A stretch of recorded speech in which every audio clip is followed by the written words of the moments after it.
मंगल करण वीतराग विज्ञान, नमो ताहि जाते भये अरहंतादि महान।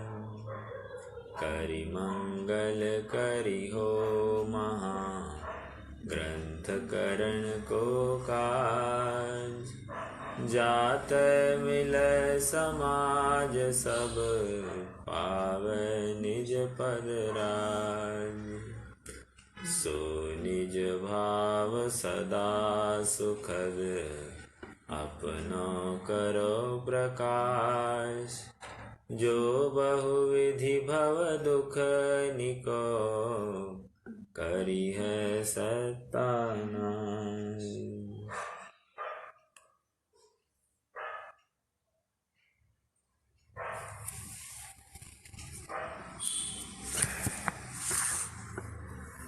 मोह की गहल अजान यह सुरापान। मोह के वश होकर जीव ने अपनी अज्ञानता को प्राप्त होकर जो जो दुर्दशा की है, वह उस शराब पिए हुए व्यक्ति के समान ही है, जिसने कुछ का कुछ समझकर अपनी दुर्दशा कर दी है। यहाँ तक की दुर्दशा है कि पीता है और नाली में पड़ता है, और नाली में पड़ने के बावजूद भी उसको लगता है कि मैं डनलप के गद्दे पर सोया हूँ। कहने की बात, हंसने की बात तो है ही नहीं। वो हम उदाहरण देखते हैं तो हमको लगता है बिल्कुल हाँ ये तुच्छ है तुच्छ है, लेकिन ऐसी ही दुर्दशा इस जीव की इस वर्तमान भव में हो गई है। वर्तमान भव में मतलब अनादिकाल से ऐसी अवस्था हुई है। प्रकरण हमारा चल रहा है कि संसार में पर्याय सापेक्ष दुख कितना है, और एकेंद्रिय की चर्चा आ गई, जहाँ पर निगोदीय जीव की बात आ गई, और साथ साथ स्थावरों की बात आ गई। एक निगोद से बाहर निकलना कितना दुर्लभ, और स्थावर से आगे बढ़ना कितना दुर्लभ, ये दो बातें तो आ गई। और वहाँ पर रहने का काल भी बहुत बड़ा है। कितने ही अनंत काल, अनंत कल्प काल चले जाते हैं एकेंद्रीय अवस्था में यह जीव बिताता है। पश्चात असंगियों की चर्चाई, त्रस में असंगी तिर्यंचों की चर्चा। उनका भी वेद तो नपुंसक वेद है, और पर्याप्त होने के बावजूद भी एकदम शक्तिहीन होते हैं। ऐसी कोई विशेष ताकत नहीं है, और अपन बिल्कुल समझ सकते हैं कि इनमें से बहुतांश जीवों की कर्म फल चेतना ही है, कर्म चेतना नहीं पाई जाती है। विचारणीय बिंदु है, भले ही बताया नहीं गया है, लेकिन कितना प्रतिकार कर सकते हैं। मान लीजिए एक चींटी है, चींटी प्रतिकार करती, लेकिन अगर कोई मनुष्य चाहे या कोई दूसरा बड़ा जीव चाहे तो वो उसको मार खा ही सकता है ना। तो प्रतिकार करने में वैसे तो समर्थ नहीं है, और इसलिए ये भी महादुखी है। साथ साथ जो ऋतु के अनुसार जितने भी व्याधियां है, बरसात की व्याधि है, शीतकाल की व्याधि है, उष्णता की व्याधि है, ये तो अलग से चलती ही चलती है। लेकिन यहाँ पर जीवों की दुर्दशा विशेष है। आइए, उनको तो कोई जीव देखता ही नहीं है, मतलब चींटी तक को भी कुछ ऐसा अपन गिनते नहीं है। अपन थोड़ा सा, कोई थोड़ा सा मच्छर भी आ जाए, ये मच्छर आ गया फटाफट मारते कि नहीं मारते, सहज, मतलब हमको काट न ले जाए तो हम बिल्कुल उसको मार देते हैं। तो उनको भी जीव हम गिनते नहीं है। मक्खी थोड़ी सी भिनभिनाने लग जाए, झाड़ू लेकर ही पीछे चलते हैं।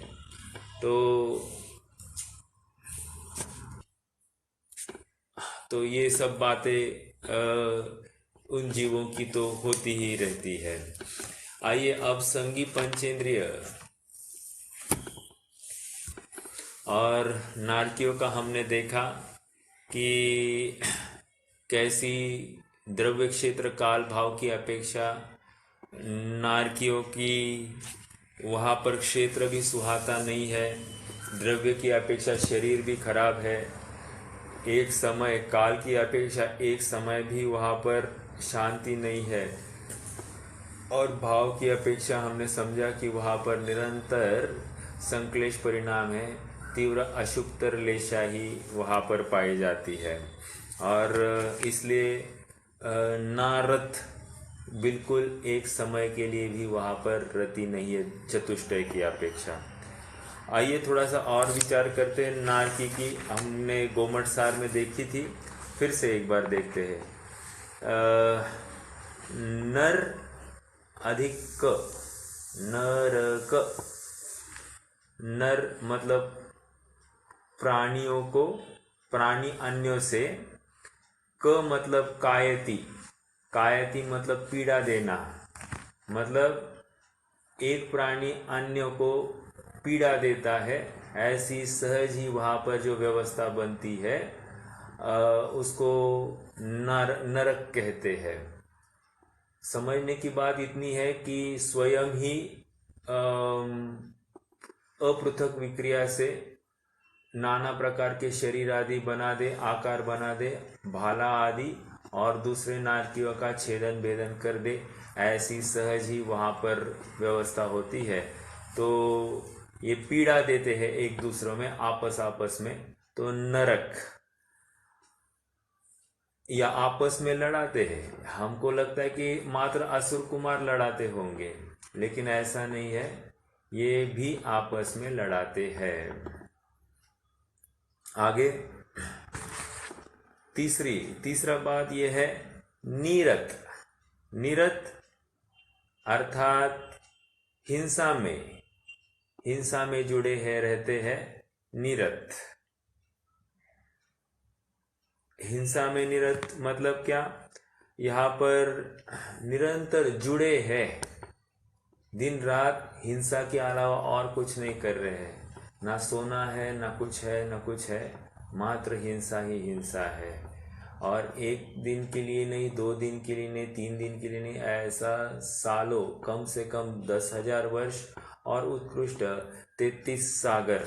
और सागर का माप मतलब वो खड्डा खुदवाना है, 1 योजन बाय 1 योजन, 1 योजन के व्यास वाला और 1 योजन के डेप्थ वाला, और उसमें उत्कृष्ट भोग भूमि के 7 दिन के अंदर के भेड़ के बालों के अग्रभाग के टुकड़े डालने हैं, और वो इतने खचाखच भरने हैं कि उसके ऊपर चक्रवर्ती की सेना चल जाए तो भी वो दबे ना, और उसमें से एक एक बाल 100 वर्ष के बाद निकालना है।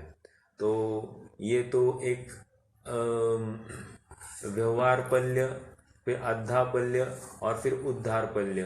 अर्थात व्यवहार पल्य को असंख्यात से गुना करेंगे तो अद्धापल्य, और अद्धापल्य को 10 कोड़ा कोड़ी से गुना करेंगे तो उद्धारपल्य, ऐसे आता है। कहने की बात, यह अपने आप में एक बहुत बड़ा काल है। और निरय निहि अधिक अय मतलब निकल चुका है, निहि मतलब निकल चुका है, अय मतलब पुण्य जिसका, उसको निरय कहते हैं। इसलिए नारकियों की गति निरय गति भी बताई गई है। और यहाँ पर निकल गया है प्राण जिसका, निकल गया है पुण्य जिसका, उसको निरय गति कह रहे हैं। यहाँ पर मोह आदि करने के लिए कोई अवसर नहीं है, क्योंकि एक बार एक कषाय तीव्र हो जाए तो अन्य कषाय हावी नहीं होती। और मोह किससे करेंगे? ना वहाँ का द्रव्य अनुकूल है, ना क्षेत्र अनुकूल है, ना काल अनुकूल है, ना वहाँ का उस समय कषाय भी ऐसी तीव्र है कि उनको मोह करने योग्य भी कुछ साधन नहीं। तो मोह और लोभ वहाँ पर नहीं विशेष रूप से पाए जाते। वैसे इनकी पृथक विक्रिया अपृथक विक्रिया होती है। ऐसा होते हुए भी अपृथक विक्रिया से वे चाहे तो भगवान का भी शरीर का आकार बना सकते हैं, लेकिन ऐसी उनको उनको ये भावना नहीं होती है, तो वे वैसा नहीं करते हुए दिखाई देते हैं। ठीक है, तो वैसे हमको भी वैसी सामर्थ्य तो है, शुद्धात्मा को प्राप्त कर ले और शुद्धात्मा में लीन हो जाए, लेकिन हम उतना पुरुषार्थ करते हुए दिखाई नहीं देते। वैसी बात वहाँ पर समझ लेनी चाहिए। आइए थोड़ा सा पढ़ते हैं नारकियों के दुखों की चर्चा। वैसे छह ढालाजी में काफ़ी विस्तार उसका हो गया है। वहाँ की मिट्टी कैसी है, वहाँ की नदी कैसी है, वहाँ के वातावरण कैसे, ठंडी कितनी है, गर्मी कितनी है, आदि आदि, और शरीर की दुर्गंध कितनी आती है, ये सब बातें वहाँ पर आई है। आइए देखते हैं, अपन पढ़ते हैं।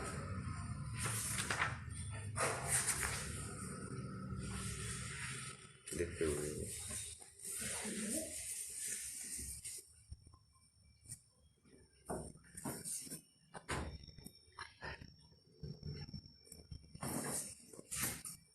आइए।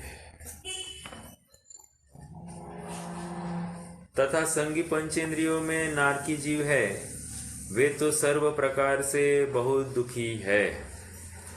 उनमें ज्ञानादि की शक्ति कुछ है, परंतु विषयों की इच्छा बहुत है, और इष्ट विषयों की सामग्री किंचित भी नहीं मिलती। इसलिए उस शक्ति के होने से भी बहुत दुखी है। उनके क्रोधादि कषाय की अति तीव्रता पाई जाती है, क्योंकि उनके कृष्णादि अशुभ लेशा ही है। कहने की बात इतनी इस पहले पैराग्राफ में है कि यहाँ ज़्यादा दुखी है। आप थोड़ा सा विचार करना, जैसे हमने कल भी प्रयत्न किया था कि एक इंद्रिय जीव की तो ज्ञान की सामर्थ्य ही कम हो गई है, तो इसलिए उसको वेदन ही नहीं हो रहा है। यहाँ पंचेंद्रिय है, संगी है, और संगी होने के साथ साथ क्या है, यहाँ पर कह रहे हैं कि अवधि ज्ञान भी, मतलब मति श्रुत ज्ञान तो है ही, साथ साथ अवधि ज्ञान भी है। तो इसलिए ज्ञान का क्षयक्षम विशेष होने से जानना भी विशेष है, और जानना विशेष होने से संयोग जनित दुख भी विशेष भाषित होगा, और इसलिए ये जीव ज्यादा दुखी है, ऐसा समझना चाहिए। साथ साथ बंध भी ज्यादा ही करते होंगे, इसमें भी कोई दो राय नहीं है। वहाँ क्रोध मान से परस्पर दुख देने का कार्य निरंतर पाया जाता है। क्रोध और मान से, ठीक है, यदि परस्पर मित्रता करे तो दुख मिट जाए, और अन्य को दुख देने से उनका कुछ कार्य भी नहीं होता, परंतु क्रोध मान की अति तीव्रता पाई जाती है, उससे परस्पर दुख देने की ही बुद्धि रहती है। विक्रिया द्वारा अन्य को दुखदायक शरीर के अंग बनाते हैं और शस्त्रादि बनाते हैं। उनके द्वारा दूसरों को स्वयं पीड़ा देते हैं, स्वयं को कोई और पीड़ा देता है। कभी कषाय उपशांत नहीं होती, तथा उनमें माया लोभ की भी अति तीव्रता है, परंतु कोई इष्ट सामग्री वहां पर दिखाई नहीं देती, इसलिए उन कषायों का कार्य प्रकट नहीं कर सकते। उनसे अंतरंग में महादुखी है, तथा कदाचित किंचित कोई प्रयोजन पाकर उनका भी कार्य होता है। यहाँ तो जन्म संबंधी भी आप सबको ज्ञात है कि जो उनके बिल होते हैं मधु छत्ते के समान होते हैं, और नीचे आते हैं तो नीचे जोर से गिरते हैं गेंद की समान और फिर से योजनों तक उड़ते हैं और फिर से ऐसा नीचे ऊपर चालू होता है।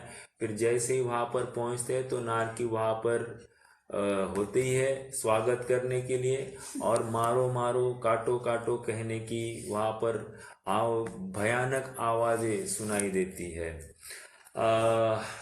अभी वहाँ मारो काटो की ही आवाजें होंगी, ये तो अपनी बोली भाषा है, लेकिन जो वहां पर भाषा चलती होगी या जो डरावनी आवाजें होती होगी वैसी आवाजें वहां पर निकलती होगी।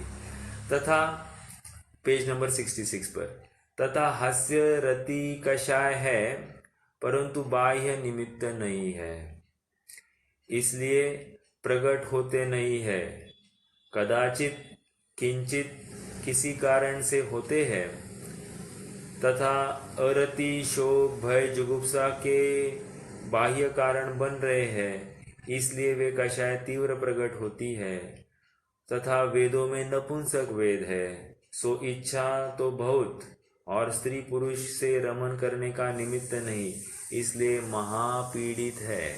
अब ये नपुंसक वेद की बात है, ये असंगी तक के सभी जीवों में लगा देना, वे भी ऐसी ही दुख से पीड़ित है, क्योंकि हमको मालूम है कि 4 इंद्रिय तक के सभी जीव नपुंसक वेद वाले ही होते हैं।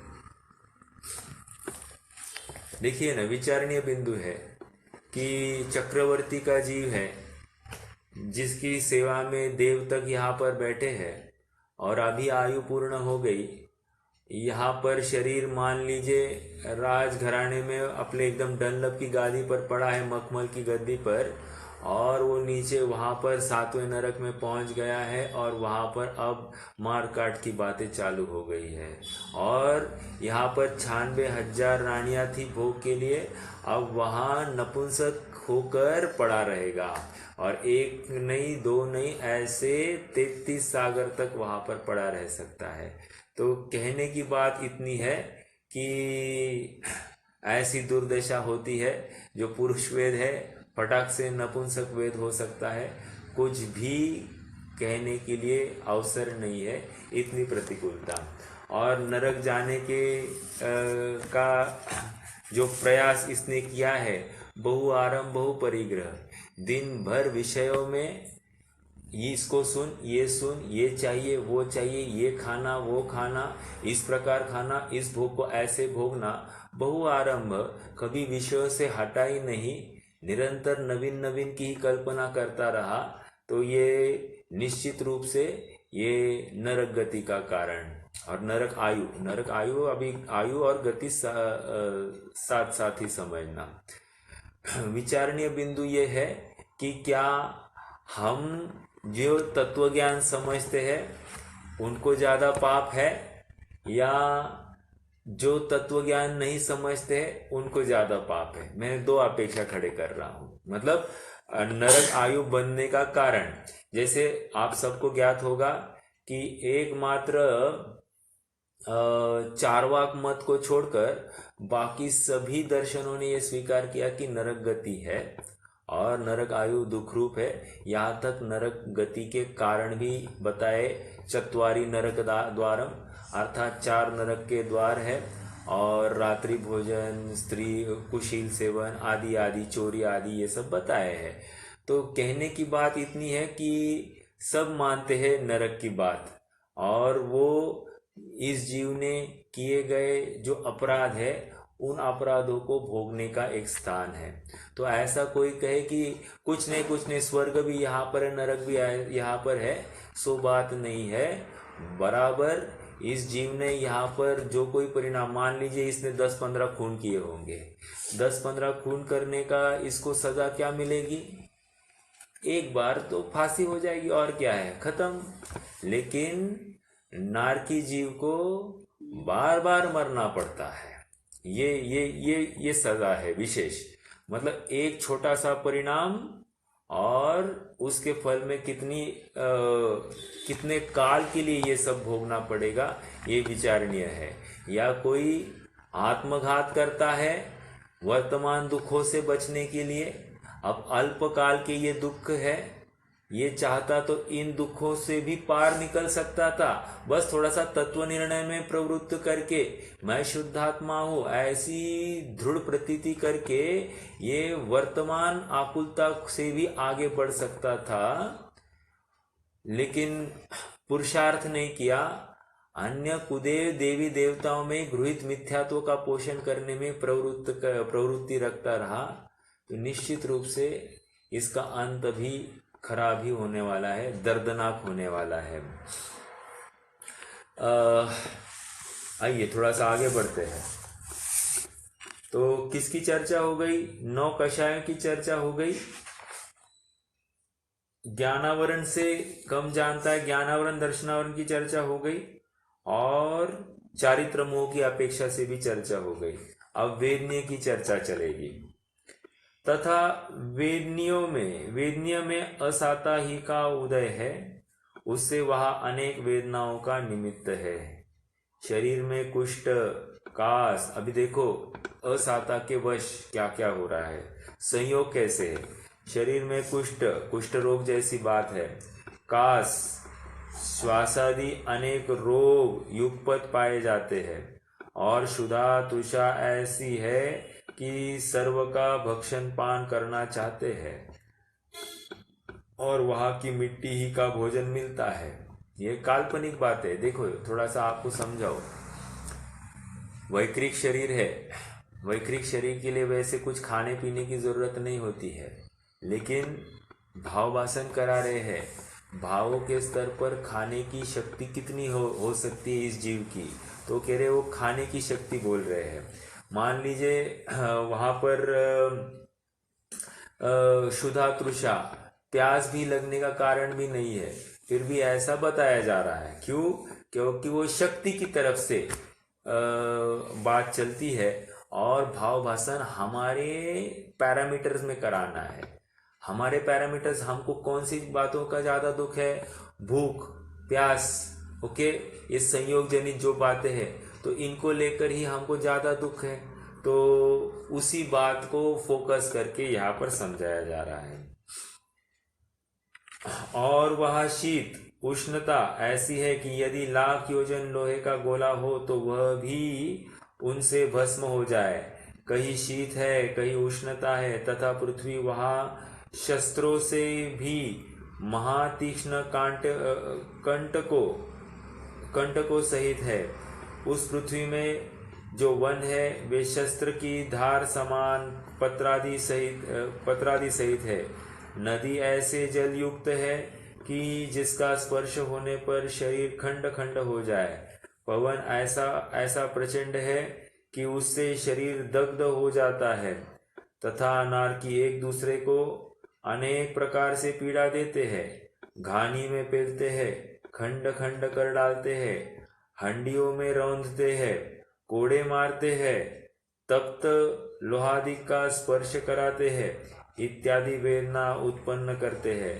तीसरी पृथ्वी तक असुर कुमार देव जाते हैं, वे स्वयं पीड़ा देते हैं और परस्पर लड़ाते हैं। ऐसी वेदना होने पर भी शरीर छूटता नहीं है। पारे की भांति खंड खंड हो जाने पर भी मिल जाता है, ऐसी महान पीड़ा है। थोड़ा सा एक इमेजिन पिक्चर तैयार करते हैं अपन।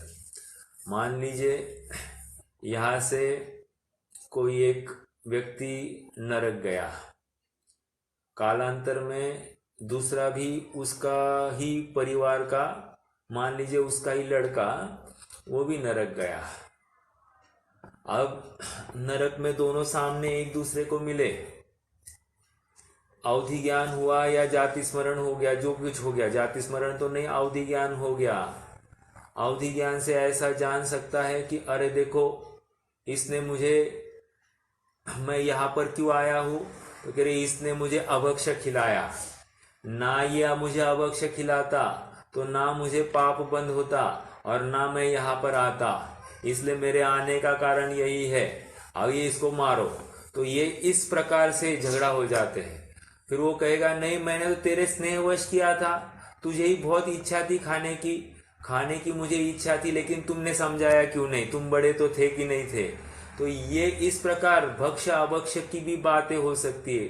मान लीजिए एकदम प्रसिद्ध उदाहरण है कि जैसे माँ काजल लगा रही है, और काजल लगा रही है तो कोई कहे कि तुम मेरी आंख ही फोड़ना चाहते थे, तुम्हारे भाव ऐसे ही थे, और फिर ये भी उसकी ऐसी दुर्दशा कर देता है।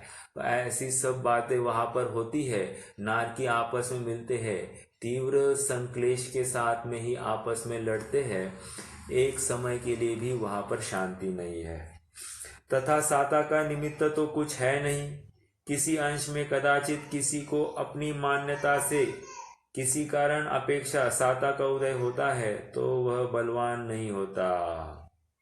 आयु वहाँ बहुत है, जघन्य आयु 10,000 वर्ष तथा उत्कृष्ट आयु 33 सागर है।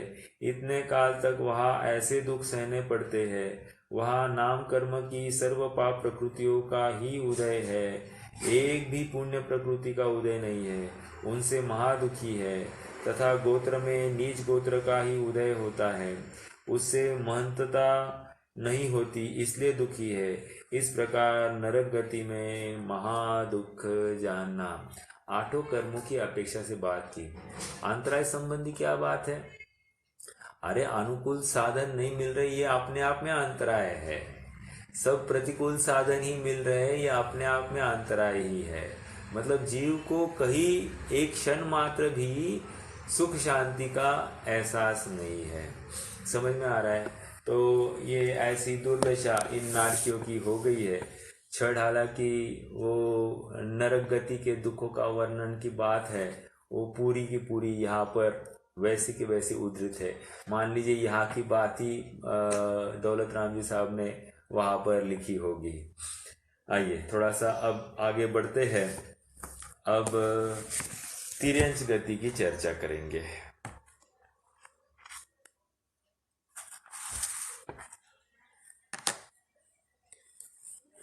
तिर्यंच के थोड़े अर्थ देखते हैं पहले।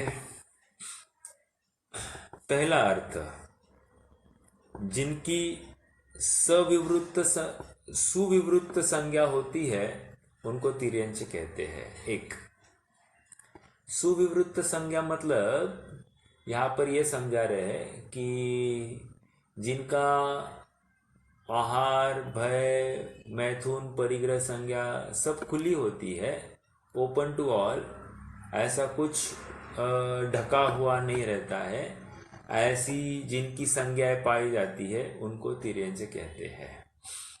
इसलिए वहाँ पर छुपाने, संवृत्त, विवृत्त कहा अपन ने तत्वार सूत्र के जीव कांड में देखा था ना योनि। हाँ, जीव कांड में तो देखा ही था, लेकिन तत्वार सूत्र में संवृत्त विवृत्त, सचित्त शीत संवृत्त, वहां पर वो आई थी, तो उसके अपोजिट विवृत्त, ऐसी ये चर्चा। ठीक है, तो सुविवृत्त संज्ञा इनकी पाई जाती है। दूसरा,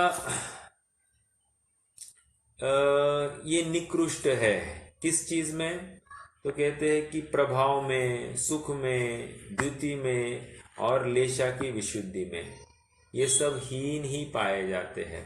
जैसे देवों का है, चौथे अध्याय में देवों की बात आई थी कि उनका प्रभाव, सुख, द्युति, लेशा ये उत्तरोत्तर उत्कृष्ट होती जाती है, देवों की बात थी।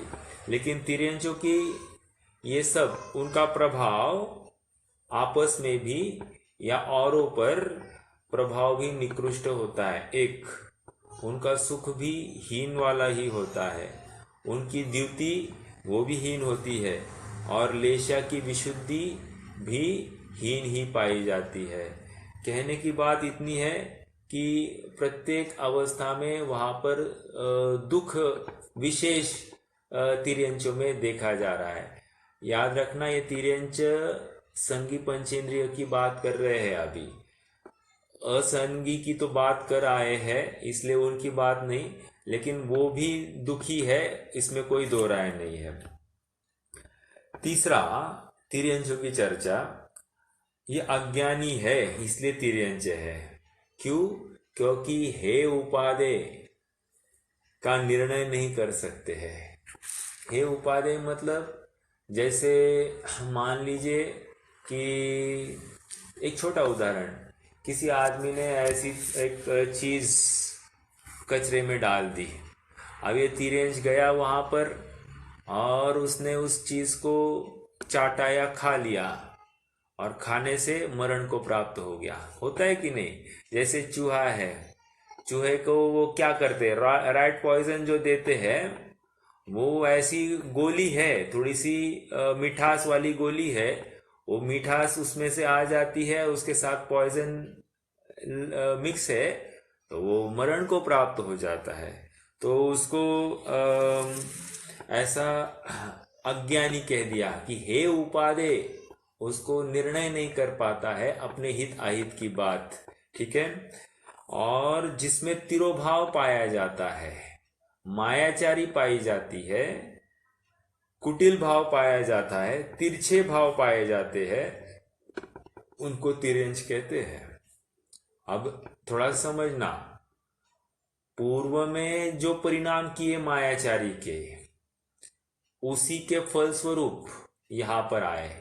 या फिर ये समझिए कि ये तिरछे है। तिरछे तिरछे मतलब बैठे हैं ना, चार पहियों पर ये खड़े होते हैं, इस अपेक्षा से भी इनका तिरोभाव पाया जाता है।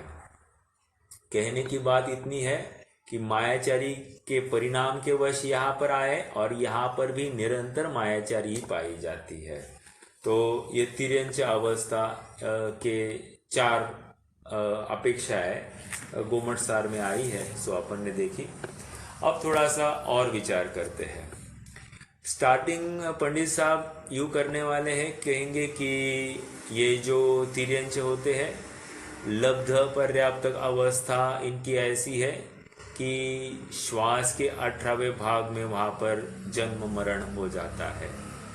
हम कहते हैं ना कि अरे भाई जरा सांस तो लेने दो, तो वहाँ पर सांस लेने के लिए भी समय नहीं है।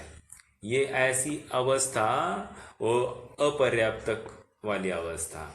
मान लीजिए पर्याप्तक भी हो जाए तो उनका जीवन क्या है, या तो जंगलों में या जंगली जैसे संयोगों में बीतता है। जंगली जैसे संयोगों में क्यों कह रहा हूं? क्योंकि प्रत्यक्ष देखते हैं कि निरंतर ये भयाक्रांत रहते हैं और एक तो अपने हम किसी का भक्ष्य ना बन जाए इसीलिए ये भागते रहते हैं, या हम किसी का भक्षण कर ले इसलिए भागते रहते हैं। दो बातें कही मैंने। एक तो मुझे कोई खा न ले इसलिए भयाक्रांत, थोड़ी सी आहट आ गई, फटाफट कान ऐसे एकदम उस दिशा में जाते हैं और सजग हो जाता है और छिपने की तैयारी करता है। या आवाज आने पर अपना भक्ष्य तो नहीं है ये निश्चित करके उस भक्ष्य की प्राप्ति के लिए प्रवृत्ति करता है। अर्थात निरंतर भागना पड़ता है। और इसलिए दौलत राम जी ने निबल पशु हति खाए भूर, उसके पहले क्या है, उसके पहले जे सिंहादिक,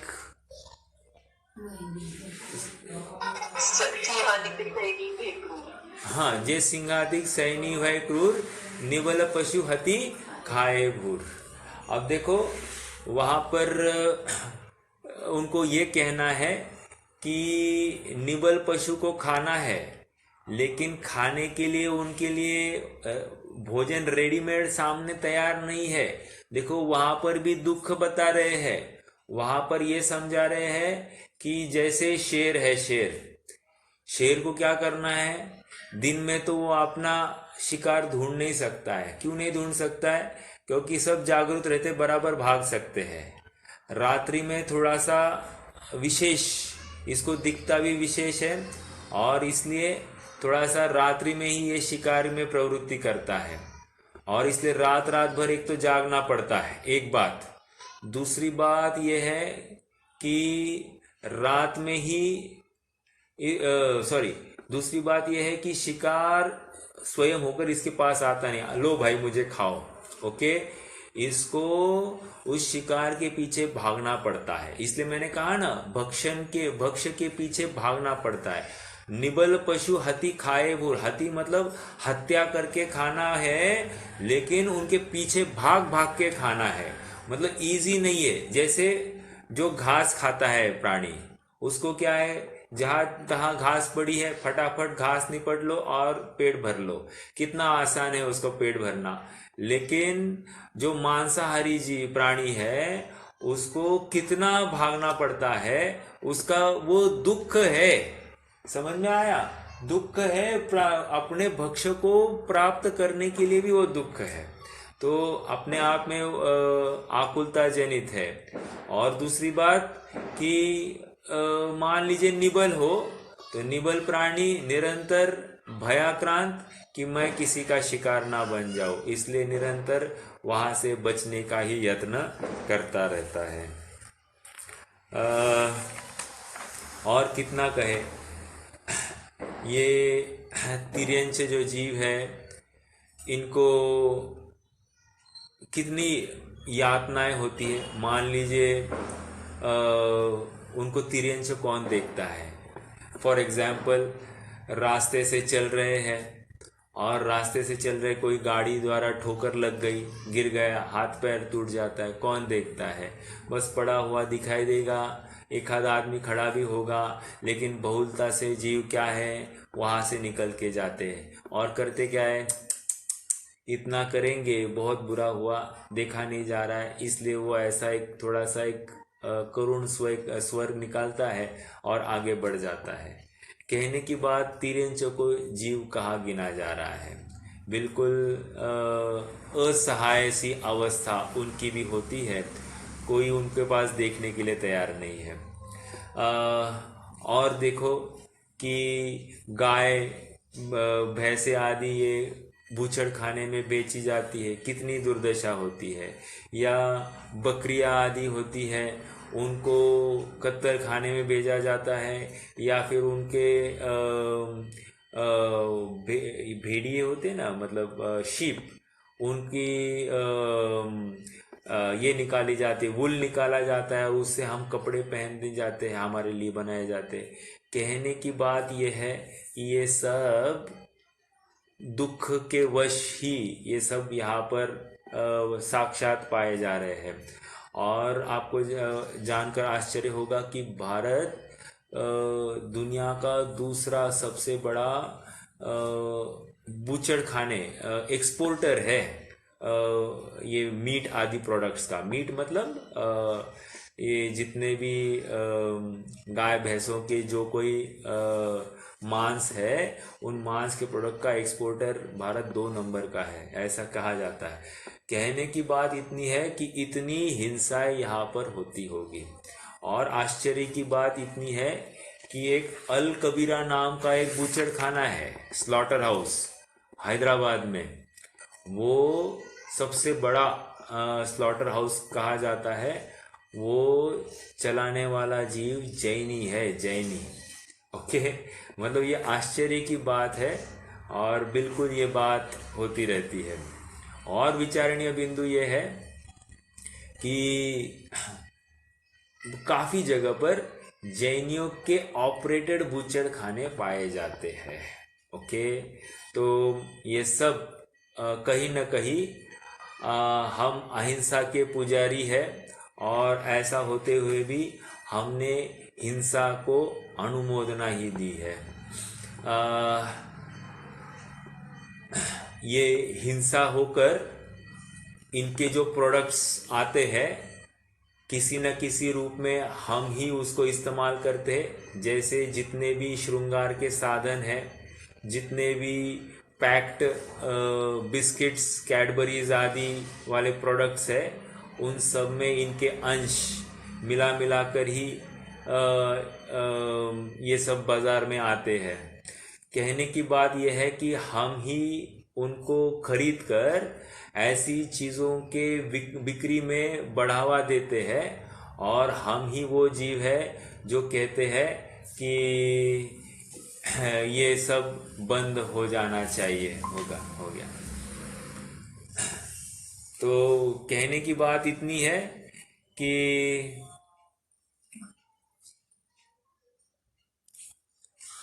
कहने की बात इतनी है कि ये जितने भी जीवों की हिंसा होती है उसमें निमित्त हम हैं। जैसे चमड़े के कपड़े, बेल्ट्स, जूते आदि सब कुछ जो है, तो ये है क्या, देखो जरा।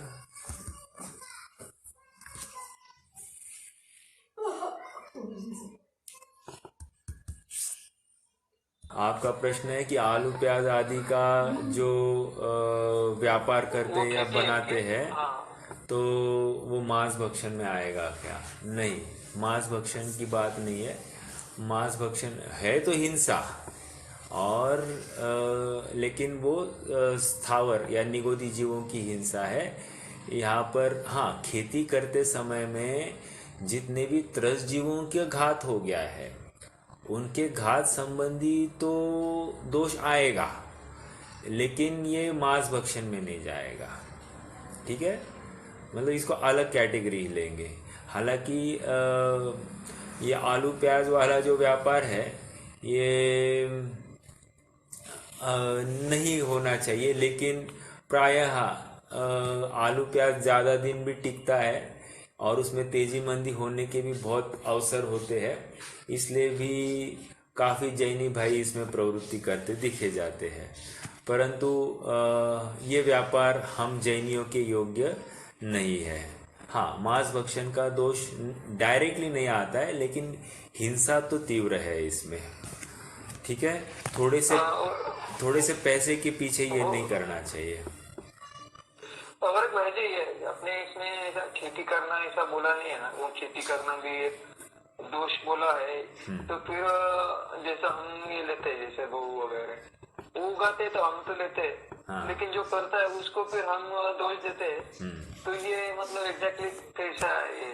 देखो, यहाँ पर इतना ही समझना कि खेती करने में षटकाय जीवों की हिंसा होती है, और जैनी के परिणाम इतने तीव्र संक्लेश वाले नहीं हो सकते कि वो इतनी हिंसा स्वयं कर ले। अब वो कौन करता है ऐसा ऐसा मतलब प्रथमानियों में बातें आई है कि षटकर्म की व्यवस्था तो ऋषभदेव ने ही सुनाई है, मतलब सिखाई है। उसमें कृषि भी एक कला है जो ऋषभदेव भगवान ने ही बताई है। तो इसका मतलब, और उस समय सभी जैनी ही थे, इसका मतलब कृषि करनी चाहिए। लेकिन अगर हमारे पास इससे अच्छा ऑप्शन है और हम वो ऑप्शन उस ऑप्शन में ऑप्ट करने के हमारे पास सामर्थ्य है और आर्थिक भी संपन्नता है, तो क्यों नहीं हम वो अच्छा ऑप्शन ऑप्ट करें। मतलब फॉर एग्जाम्पल कि मान लीजिए हम कपड़ा आदि का व्यापार या सोना चांदी का व्यापार या बर्तन आदि का व्यापार कर सकते हैं, तो फिर हमको वही करना चाहिए। अब रहा दूसरा प्रश्न कि हम तो खेती का ही माल खाते हैं, तो फिर बनाने में क्या प्रॉब्लम है।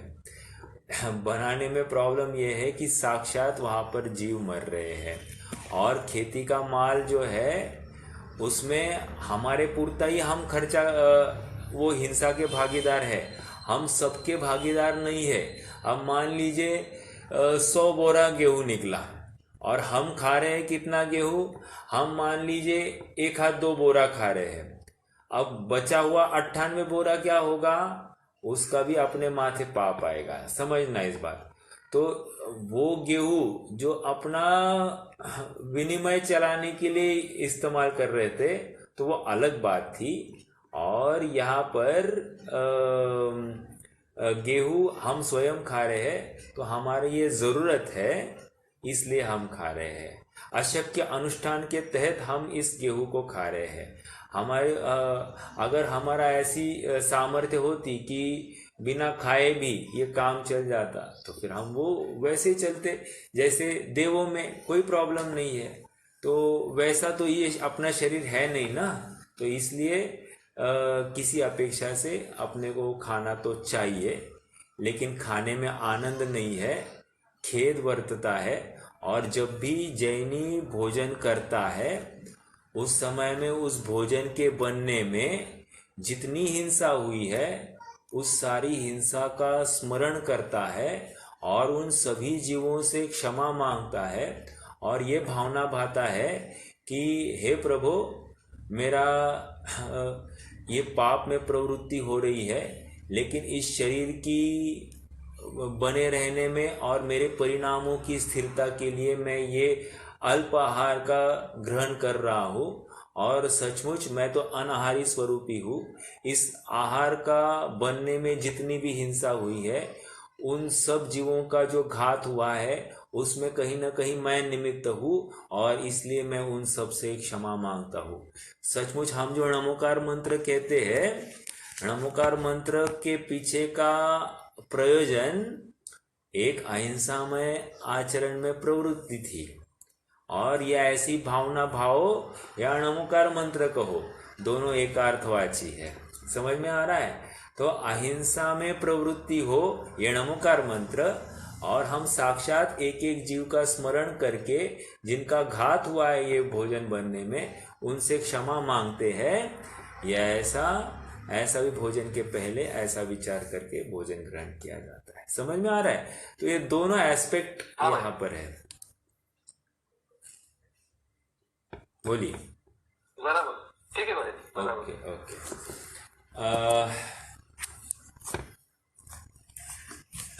देखिए, जैसे ये कितने जीवों के बड़ी क्रूरता से कत्ल होते हैं। मतलब यहाँ तक कहते हैं कि जब किसी गाय भैंस को मारा जाता है तो उनका शरीर भी बहुत उड़ता है, इतना उड़ता है। या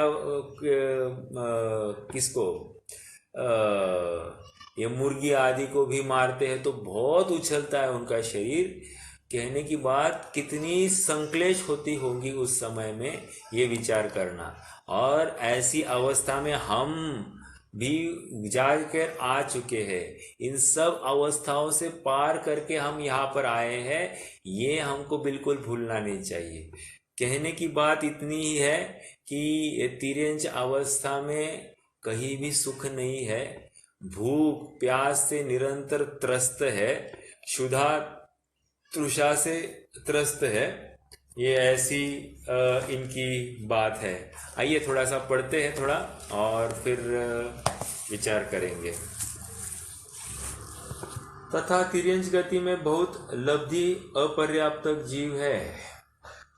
तिर्यंच गति में लब्धि अपर्याप्तक कैसे कह रहे?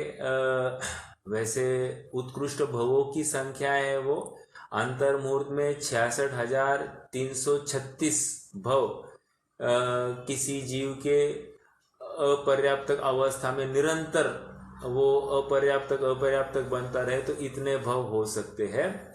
उसमें 66,132 तो एक इंद्रिय अपेक्षा है और 2 इंद्रिय के 80, 3 इंद्रिय के 60, 4 इंद्रिय के 40 और पंचेंद्रिय के 24, ऐसे 324 भव इनके 224 भव एक्स्ट्रा बताए हैं।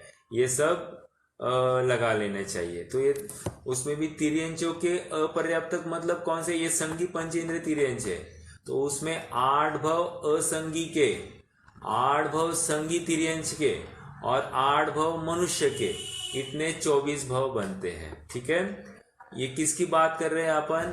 अंतर मुहूर्त में अपर्याप्तक ही निरंतर जन्म मरण करता रहा तो ये इस फ्लो में आएगा। समझ में आ रहा है? श्वास का 18वां भाग मात्र इनका जन्म काल है। उनकी तो उच्छ्वास के 18वें भाग मात्र आयु है तथा कितने ही पर्याप्त भी छोटे जीव है, परंतु उनकी शक्ति प्रकट भाषित नहीं होती। उनके दुख एकेंद्रियवत जानना ज्ञानादि का विशेष है, सो विशेष जानना। ज्ञानादिक का विशेष है सो विशेष जानना, तथा बड़े पर्याप्त जीव कितने ही समूर्छन है, कितने ही गर्भज है, उनमें ज्ञानादिक प्रकट होते हैं, परंतु वे विषयों की इच्छा से आकुलित है। उनमें बहुतों को तो इष्ट विषय की प्राप्ति है नहीं, किसी को कदाचित किंचित होती है। मतलब कदाचित किसी को हो सकती है थोड़ी सी इष्ट विषयों की प्राप्ति, नहीं तो कोई सर्कस में काम कर रहा है, ये बाहर हमको सड़क पर घूमने वाली गाय दिख रही है, दिन दिन भर उनको मात्र भोजन के लिए इस दरवाजे से उस दरवाजे में भटकना पड़ता है। कुछ बैल है, बैलों को तो ये तिर्यंचों में जितने भी नर जाति होती है उनको तो यूजलेस माना जाता है, और यहाँ तक कि थोड़ा को एक हाथ को ही बचा के रखते, बाकी सबको मरने दिया जाता है। जैसे आप किसी ग्वाले के पास जाएंगे तो वो करते क्या है, मान लीजिए गाय है, गाय को ना बछड़ा जो है वो बैल जन्मा है, तो बैल जन्मा हुआ बछड़ा है ना, उसको वे क्या करते हैं, उसको दूध ही पूरा पिलाते नहीं है। तो दूध नहीं पिलाएंगे तो क्या होता है, वो अपने आप कृश होते जाता है और वो मर जाता है। तो इस प्रकार वे सब करते हैं। हाँ, अगर वो गाय ही जन्मी है तो फिर उसको उसका पालन पोषण करते, क्योंकि उसको वे लक्ष्मी मानते हैं। लेकिन जो नर पर्याय वाला जीव है उसको वे बिल्कुल उसकी ख्याल नहीं रखते हैं। दूसरी बात, अगर नर पर्याय है तो उसको बहुत बोझा लादा जाता है, और बोझा लाद लाद कर उसको इतना उसकी दुर्दशा की जाती है कि उसकी सामर्थ्य अपने आप घट जाती है और वो जल्द ही बूढ़ा हो जाता है, उसको बूचड़ खाने में दे दिया जाता है। बहुत दुर्दशाएं हैं, हाथ पैर टूटते हैं, मतलब पैर टूटते हैं, लगता है। अभी हमारे यहाँ पर एक बैल घूमता है, उस बैल को ना इतना बड़ा एक ऐसा ना ट्यूमर जैसा है सर पर, अब वो है और उसको कैरी कर रहा है। मतलब अब वो ट्यूमर होगा, वो दर्द करता होगा कि नहीं होता होगा, लेकिन किसको कहे, बस सहते जाना है। ये कितने ही कुत्ते ऐसे घूमते हैं, उनको शरीर में वो क्या है, वो बाल सब झड़ जाते हैं, खरुज कहते हैं मराठी में। तो खरुज हो गया तो बस वो ऐसे पागलों की तरह वो तो घूमते रहता है। इतनी तड़पन होती है, किसी को कुछ कह नहीं सकते, ना कोई उपाय करने के लिए वहां पर आता है। तो ये सब ऐसी अवस्था ये तिर्यंच वालों की होती है। तथा ज्ञानावरण से क्या कहा, ज्ञानावरण से जानने का सामर्थ्य बहुत कम है, और जानते तो बिल्कुल कम ही है। दूसरी कह रहे हैं कि इनकी जन्म जो है समूर्छन भी हो सकता है, गर्भज भी हो सकता है। और तीसरी बात क्या है कि विषय की प्राप्ति है नहीं, अर्थात अंतराय निरंतर है।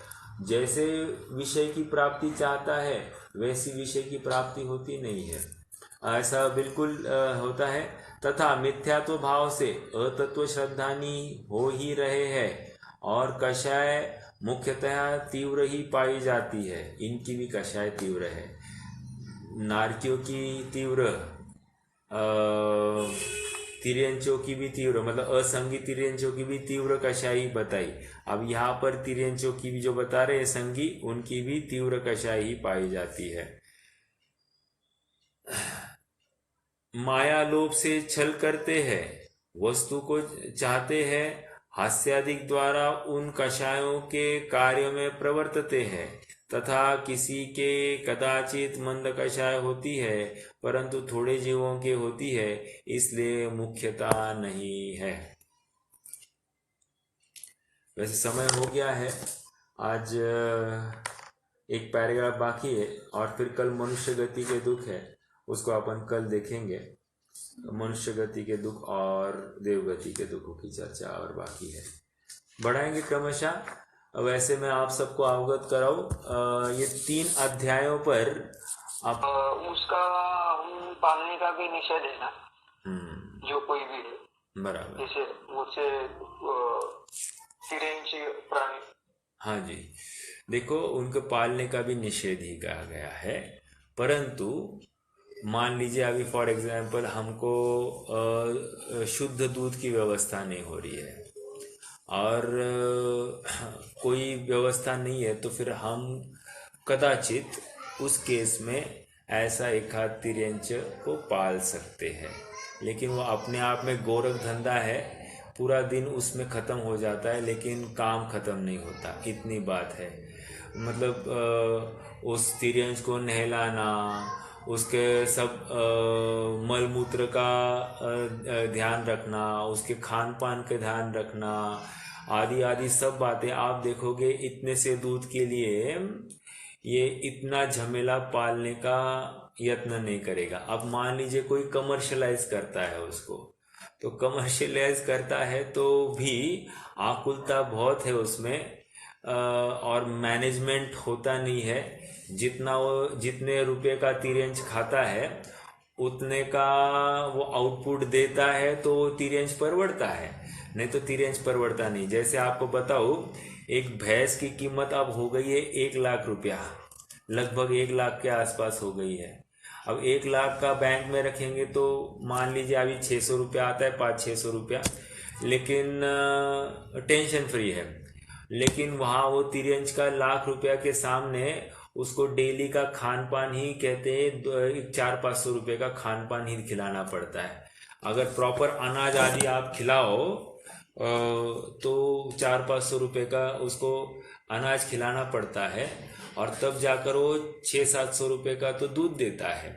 अब 600-700 रुपये के दूध के पीछे 200 रुपये डेली की बात है, 200 इंटू 30 मतलब 6,000 रुपया महीना। समझ में आया? 6,000 ही हुआ ना? हाँ जी, 6,000 रुपया हो गया। तो लगभग ये बैंक रेट के आसपास आ रहा है, और उसके लिए आपको आदमी रखना होगा, आदमी संभालने के लिए, उनको चराने के लिए, उनकी देखभाल करने के लिए, सबके लिए एक आदमी लगेगा। तो ओवरहेड कॉस्ट अगर आप लगाएंगे या उस जीव के खर्चा पानी निकालेंगे तो परवड़ता नहीं है फिर वो तिर्यंच।